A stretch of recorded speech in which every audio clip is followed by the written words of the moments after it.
தமிழ் நண்பர்கள் அனைவருக்கும் வணக்கம். அக்னி சிறகு சேனல் சார்பாக இந்த வீடியோவுக்கு உங்களை அன்புடன் வரவேற்பது நான் உங்கள் கௌசி. கார்த்திக் ரேவதி சீரியலுடைய அடுத்த எபிசோடுக்கான ப்ரோமோ என்ன அப்படின்றத பார்க்கலாம். அதுக்கு முன்னாடி இது வரைக்கும் நம்ம சேனலை நீங்கள் சப்ஸ்கிரைப் பண்ணலைன்னா பண்ணிக்கிறங்க. கூடவே இருக்க பெல் ஐக்கானையும் கிளிக் பண்ணிக்கிறங்க. சரி வாங்க வீடியோக்குள்ளே போகலாம். ராஜா தான் மாப்பிள்ளை அப்படின்னு சொன்னதுமே எல்லாருமே செம்ம ஷாக் ஆகிறாங்க.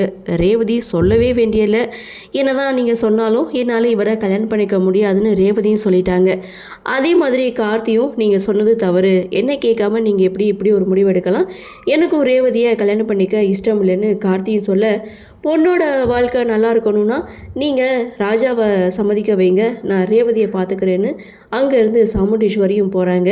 அடடா, அடுத்து என்ன நடக்க போகுதோ அப்படின்னு ஒரு எதிர்பார்ப்போட லாஸ்ட் எபிசோட முடிச்சிருந்தாங்க. அங்கே தாங்க ஒரு ட்விஸ்ட்டு. எப்படியோ அடித்து பிடிச்சி உருட்டி மிரட்டி ரேவதியை கல்யாணத்துக்கு சம்மதிக்க வச்சுட்டாங்க சாமுண்டீஸ்வரி. எப்படி அப்படின்னு பார்த்தீங்களா, வழக்கம் போல் கன் எடுத்து எல்லாரையும் ஷூட் பண்ணிடுவேன் அப்படின்னு சொன்ன சாமுண்டீஸ்வரி இன்னைக்கு அதே கன் எடுத்து தன்னுடைய நெற்றி பொட்டில் வச்சு ரேவதியை சம்மதிக்க வைக்கிறாங்க.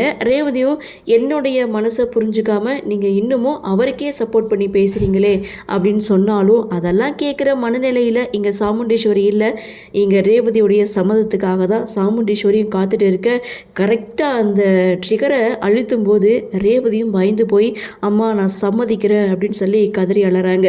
இன்னொரு பக்கம் ராஜேஸ்வரி கார்த்திகிட்ட போய் பேசுகிறாங்க. சாமுண்டீஸ்வரிக்கு சொத்துக்கு பஞ்சமே இல்லை, 4 பொண்ணுங்களை வச்சு ரொம்பவே கஷ்டப்பட்டுட்டு இருக்கா, அவளை சுற்றி எதிரிகளும் இருக்காங்க.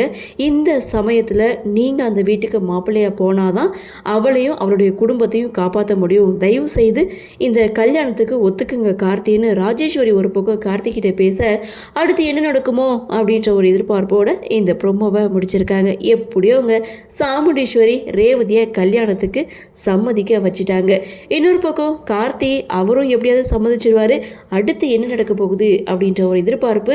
இதை கண்டிப்பாக எதிர்பார்த்துருக்கவே மாட்டாங்க சந்திரா, மாயா, சிவனாண்டி இவங்க 3 பேருக்குமே செம்ம ஒரு ட்விஸ்ட் இருக்குது. சரி என்ன நடக்குது, என்ன மாதிரியான சுவாரஸ்யத்தோடு கதைக்கள நகர்வை கொண்டு வராங்க அப்படின்றத நாமளும் பொறுத்திருந்து பார்க்கலாம்.